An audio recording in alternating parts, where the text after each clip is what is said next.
আসসালামু আলাইকুম। সবাইকে শুভেচ্ছা জানাচ্ছি। মাসুম মাহমুদ।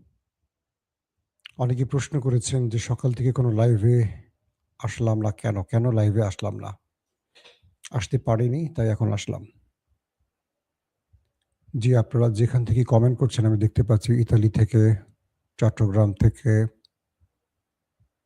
আরো বিভিন্ন দিনাজপুর জেলার বীরগঞ্জ থেকে, কক্সবাজার থেকে, রোহিঙ্গা ক্যাম্প থেকে। ওকে।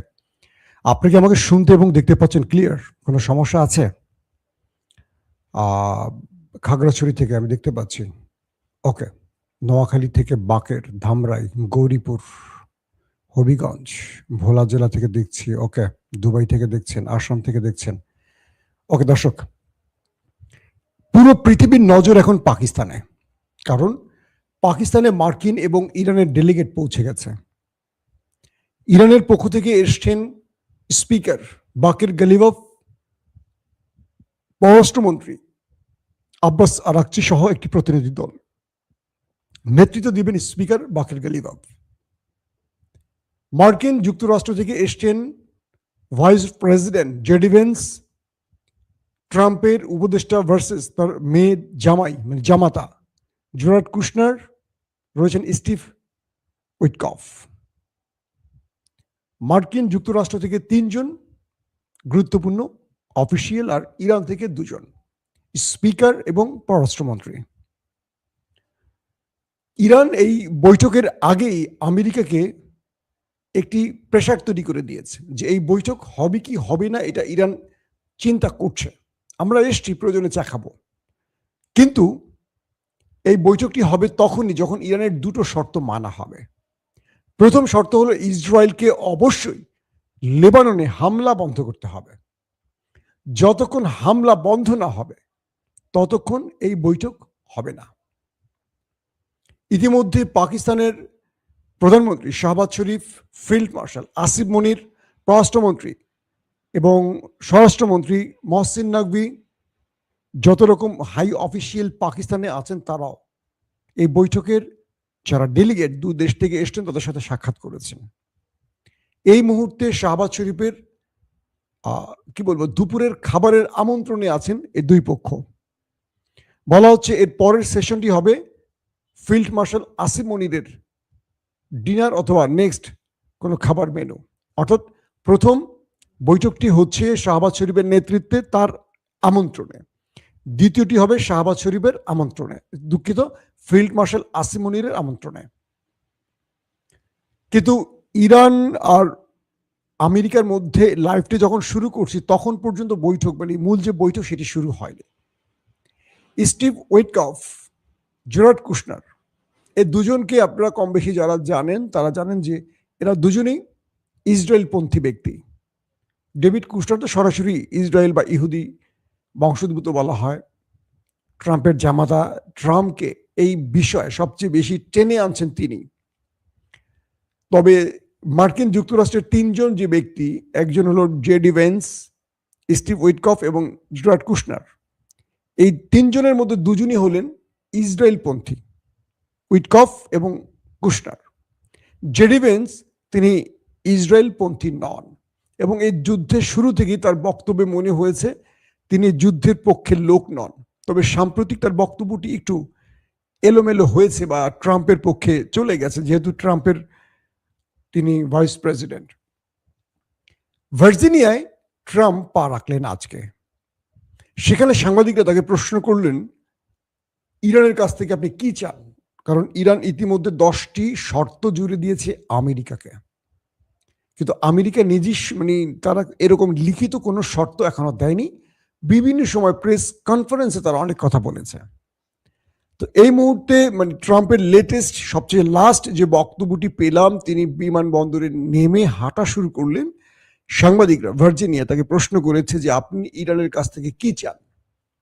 তিনি বলছেন নো নিউক্লিয়ার ওয়েপন, অর্থাৎ ইরানকে কোনোভাবে পারমাণবিক শক্তিধর হতে দেবে না বা ইরান কোনোভাবে পারমাণবিক শক্তিধর হতে পারবে না, এটি আমেরিকার শর্তের 99%।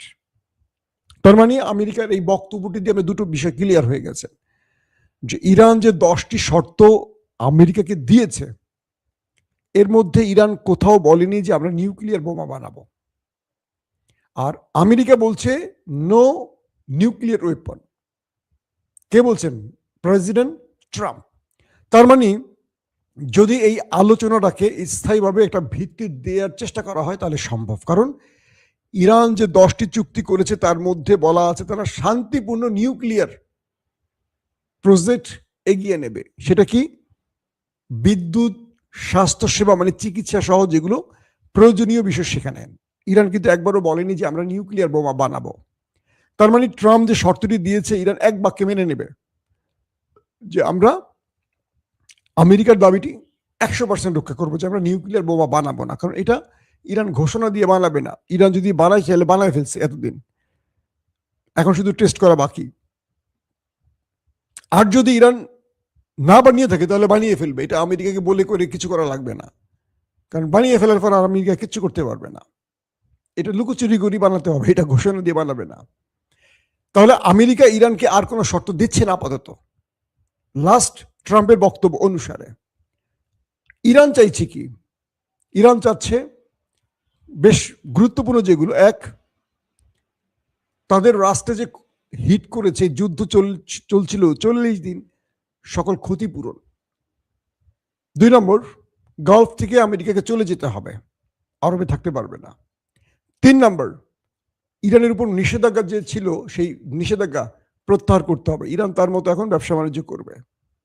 4 নম্বর, ইরানের যে টাকাগুলো ব্যাংকে জমা আছে, অর্থাৎ আপনারা জানেন যে ইরান যে তেল বিক্রি করছে বা তার জ্বালানি বা গ্যাস বিক্রি করেছে, এই টাকাগুলো ইরান ঠিকমতো পায়নি। পৃথিবীর বিভিন্ন ব্যাংকে ইরানের 100 থেকে 120 বা তারও বেশি বলা হচ্ছে 140-এর মতো 140 বিলিয়ন মার্কিন ডলার ইরানের আটকা পড়েছে। 140 বিলিয়ন কল্পনা করতে পারেন? বাংলাদেশের ফুল রিজার্ভে বোধহয় কত 16 থেকে 19 বিলিয়ন ডলার আছে বাংলাদেশের একটা রাষ্ট্রের ফুল রিজার্ভে। আর ইরানের বাইরের দেশে আটকা পড়েছে 120 থেকে 140 বিলিয়ন মার্কিন ডলার। এই টাকাটা ইরানের হাতে আসলে বুঝতে পারছেন ইরান আমেরিকার কি বলে সৌদি আরবকে টেক্কা দিয়ে চলে যাবে। অর্থাৎ ইরান যদি হরমুজ প্রণালীতে যে দাবিটি করেছে তারা এখন টোল আদায় করবে।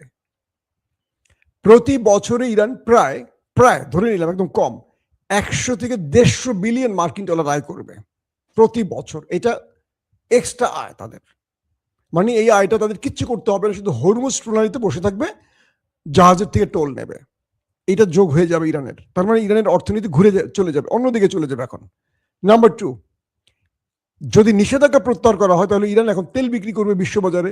তার মানে কি সৌদি আরব, কাতার, কুয়েতকে ইরান 10 বছরে ছাড়িয়ে চলে যাবে অর্থনৈতিকভাবে। তো এখন যে বিষয়টি তৈরি হয়েছে, ইরান মানসিকভাবে আমেরিকাকে চাপে ফেলতে প্রথমেই বলছে বৈঠক হবে কি হবে না নির্ধারণ করব আমরা আসছি, প্রয়োজনে পাকিস্তানের চাটা খেয়ে চলে যাব। আগে আমাদের প্রথম দুটো দাবি রাখতে হবে। প্রথম দাবিটি হলো ইসরায়েলকে লেবাননে হামলা বন্ধ করতে হবে। বলা হচ্ছে ট্রাম্প ইসরায়েলকে বলেছেন ফোন করে হামলা বন্ধ করতে, এইটুকু পর্যন্ত আমি জানি।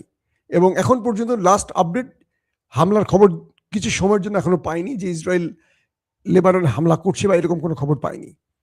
এর মাধ্যমে ইরান আমেরিকাকে প্রথম খেলাই মানসিকভাবে চাপে ফেলে আলোচনার বসাচ্ছে যে প্রথমেই তুমি আমার দাবি মেনে আসছো, তার মানে আমি ওন করছি, তুমি ফেল করছো। নাম্বার 2, যদি ইরান তার শর্তের গুরুত্বপূর্ণ যে শর্তগুলো, কিছু শর্ত হয়তো ইরান ছাড়বে কিন্তু মূল শর্ত একটাও ইরান ছাড়বে না, তাহলে কি হবে?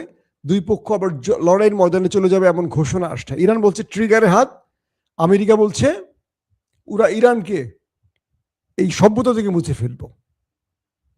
এখন আমেরিকা মুছতে পারবে কিনা আর ইরান কি করতে পারবে সেটা পরের বিষয়, কিন্তু এই যুদ্ধটা আবার শুরু হোক এটা আমেরিকাও চায় না, ইরান তো নাই। দেখেন আজকে খুব ইন্টারেস্টিং একটা ব্যাপার হয়েছে। বাকের গালিবাফ, ইরানের যিনি স্পিকার, তিনি যে বিমানটিতে এসছেন ইরান থেকে পাকিস্তানে, সে বিমানটির মধ্যে সকল সিট খালি রেখে বাচ্চাদের ছবি লাগানো ছিল। এই বাচ্চারা হলো আমেরিকা ইসরায়েলের হামলায় পাকিস্তানে যেসব বাচ্চারা শহীদ হয়েছে তাদের ছবি লাগানো। তিনি এই ছবিটি সোশ্যাল মিডিয়া দিয়ে খুব করুণ একটি পোস্ট করেছেন। চিন্তা করা যায় ইরানে 150 থেকে 200 মতো শিশুকে ওই দেশটি একদম টার্গেটে হিট করে মেরেছে। গাজায় যেমন ওরা মারতে পারে, ইরানে মেরেছে। ওদের শিশুদের প্রতি এত রাগ ক্ষোভ কেন? পুরো পৃথিবী দেখছে এটা নিয়ে। কি বলবো, একটা আমরা প্রতিবাদ, বাংলাদেশ একটা শক্ত প্রতিবাদও জানায়নি। আমরা নাকি স্বাধীন, গণতান্ত্রিক ডেমোক্রেসি কি কনস্টিটিউশন। আরে ভারী ভারী কথা পার্লামেন্টে শুনি আর ঘৃণা লাগে আমাদের। আমরা এখন বুঝতে পারছি না বাংলাদেশের আসলে প্রধানমন্ত্রীকে। পার্লামেন্টে যাকে দেখছি তিনি কথা বলছেন না, শুধু হাসছেন আর তালি দিচ্ছেন আর টেবিল চাপড়াচ্ছেন। তাকে তো আমরা বাংলাদেশের কি বলবো আগামী দিনের একজন কিং মেকার মনে করছি। তিনি কেন চুপ? যাকে বলা হচ্ছে অন্য দেশের প্রেসক্রিপশনে চলছেন, তাকে কেন সুপ্রিম ক্ষমতা দেয়া হয়ে গেছে? এগুলো নিয়ে প্রশ্ন আসছে, তার এই জবাবগুলো আমরা খুব আশা করি তার কাছ থেকে। তো বাংলাদেশ ইরানের এই শিশু হত্যা বা নারী হত্যার বিষয়ে একটা শক্ত প্রতিবাদ করতে পারেনি। এটাও আমাদের জন্য লজ্জার। তার মানে আমরা স্বাধীন হইনি, এটি স্পষ্ট হয়ে গেছে। কেউ যদি স্বাধীন বলেন তাকে বলে দিবেন যে আমরা স্বাধীন হইনি, আমরা এখনো ওদের ইচ্ছায় চলি। আসেন তারপরের গুরুত্বপূর্ণ খবরটি কি। ইরান বলছে যে এই আলোচনায় একটি পথ খুলবে, সেটি হলো আমেরিকা কি চায়। কারণ ইরান যে দাবিগুলো করছে, এই দাবিগুলো ইরানের বৈধ অধিকার। যে কথাটি আমি শেষ করেছিলাম, 150 থেকে 200 শিশু যাদেরকে স্কুলে বোম্বিং করে হত্যা করেছে, তাদের প্রত্যেকের ছবি সেই বিমানটির সিটে ছবি লাগানো ছিল, এবং তাদের যে স্কুল ব্যাগ যেগুলো পুড়ে গেছে, ফুল, এই বাচ্চাদেরকে, ইরানের বাচ্চাদেরকে স্কুলে ফুল দেয়া হয়, সেই সিটগুলোতে ফুল রাখা হয়েছে। এদেরকে বলা হয় বেহেশতি ফুল। এই দৃশ্যটা যারা দেখেছে, পাকিস্তানে অনেকে দেখার সুযোগ পেয়েছে। এটা একটা প্রতিবাদ হিসেবে এটা ইরান করেছে, বুঝতে পারছেন? পুরো পৃথিবী যেন দেখে। প্রতিটা বাচ্চা, নিহত বাচ্চার ছবি বিমানের সিটে দেওয়া হয়েছে এবং পুরো পৃথিবী এটাকে দেখেছে। বাকের কালিবাব যখন এই ছবিটি দেখিয়েছেন সোশ্যাল মিডিয়ায়, পুরো পৃথিবী দেখেছে, এটাকে শিরোনাম করেছে খবরের। যে তথ্য এতদিন মানুষ অনেকেই জানতো না বা অনেকে আড়াল হয়ে গেছে যুদ্ধের কারণে, আজকে পুরো পৃথিবী দেখছে যে ইরানের এই শিশু নিষ্পাপ বাচ্চাগুলোকে কিভাবে নিষ্ঠুরের মতো মেরেছে ওরা। কিভাবে জবাব দিবেন মিস্টার ট্রাম্প, কিভাবে জবাব দিবেন মিস্টার নেতানিয়াহু? কারণ আমেরিকা ইসরায়েল যাই করেছে, ইরান কিন্তু কোনো সিভিলিয়ান মারেনি। চাইলে ইরান ওদের চেয়ে কয়েকগুণ বেশি মারতে পারত। যেই পরিমাণ মিসাইল ইরান মেরেছে, ইরান শত্রুকে টার্গেট করছে কারা? যারা যুদ্ধে সম্পৃক্ত, সেনা, সামরিক ঘাঁটি, বাংকার, যেখানে সেনা বাংকার, মানে সিভিলিয়ান বাংকার নয়, তাদের কি বলে রাডার সিস্টেম, তাদের প্রতিরক্ষা ব্যবস্থা, এগুলো ধ্বংস করেছে। পাওয়ার গ্রিড, এই জিনিস সিভিলিয়ানদের খুব কম মেলেছে। এই পর্যায়ে এখন আমেরিকা আর ইরান মুখোমুখি আছে। পৃথিবী বলছে, ওয়ার্ল্ড বলছে এই লড়াইতে ইরান বিজয়ী হয়ে গেছে, ইরানকে ভিক্টরি ঘোষণা করে দিয়েছে। কারণ আমেরিকার মতো একটি দেশকে টেনে এনেছে আলোচনার টেবিলে, আর ইরান সেই টেবিলে বসার আগে বলছে আমরা বসবো কি বসবো না সেটা ডিপেন্ড করবে আমাদের দুটো শর্ত মানার পর। তার মানে এখানেও ইরান আমেরিকাকে বলছে যে তোর ইচ্ছা না আমার ইচ্ছা হবে এই আলোচনা, আগে আমার শর্ত মেনে নে। ইতিমধ্যে মেবি মেনে যাচ্ছে। পাকিস্তানে কেন এই আলোচনা, অনেকে আমাকে প্রশ্ন করেছেন। প্রথম, ইরানের সাথে পাকিস্তানের সম্পর্ক ভালো, ইরানের সাথে সৌদি আরবের সম্পর্ক ভালো। দুঃখিত, পাকিস্তানের সাথে ইরানের সম্পর্ক ভালো, পাকিস্তানের সাথে সৌদি আরবের সম্পর্ক ভালো, পাকিস্তানের সাথে আমেরিকার সম্পর্ক ভালো। অর্থাৎ গালফ কান্ট্রির প্রতিনিধি হিসেবে পাকিস্তান ভূমিকা নিতে পারবে। পাশাপাশি পাকিস্তানের সাথে আমেরিকারও সম্পর্ক ভালো, আবার ইরানেরও সম্পর্ক ভালো। তো সবকিছু মিলে এই তিনটি রাষ্ট্রেরই কি বলবো বক্তব্য আছে আজকের বৈঠকে, গালফ কান্ট্রির বক্তব্য আছে। সো এটা এই জন্য ইরান, পাশাপাশি চীনের সাথেও পাকিস্তানের সম্পর্ক ভালো। অর্থাৎ ইরানের বন্ধু হিসেবে চীন এখানে আবির্ভূত হবে পাকিস্তানের মাধ্যমে। ক্লিয়ার? আপনারা বুঝতে পারছেন? অর্থাৎ একমাত্র দেশ পাকিস্তান যারা আমেরিকা এবং ইরানের মিত্রদের সাথে সম্পর্ক বজায় রেখেছে, এবং এই একটি বৈঠক পাকিস্তানকে পৃথিবীর কাছে আবার নতুনভাবে একটি গ্রহণযোগ্য রাষ্ট্র হিসেবে পরিচিত করছে। পাশাপাশি ভারত কিছুটা চাপে পড়ে গেছে এরকম একটা বড় সিদ্ধান্ত নিতে না পারায়, তাদেরকে কেউ এটাকে মানে গুরুত্ব দিয়ে গ্রহণ করেনি বলে।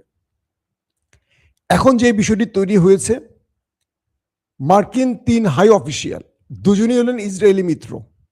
একজন একটু আলাদাকে জেডি ভেন্স, বাকের গালিবাফ এবং আব্বাস আরাকচি দুজনই খুব মাথাওয়ালা লোক, কিছু আলোচনা আসছে ইরানের গণমাধ্যম থেকে যে ইরান 10টির মধ্যে 2-একটা হয়তো ছাড় দেবে, কিন্তু ইরান এখান থেকে যে মূল টার্গেট যেগুলো ইরানের মূল 3 থেকে 4টি গুরুত্বপূর্ণ ইস্যু, এখানে যদি একটিতেও মার্কিন যুক্তরাষ্ট্র নারাজি দেয়, ইরান এই আলোচনা থেকে ফিরে যুদ্ধের ময়দানে চলে যাবে।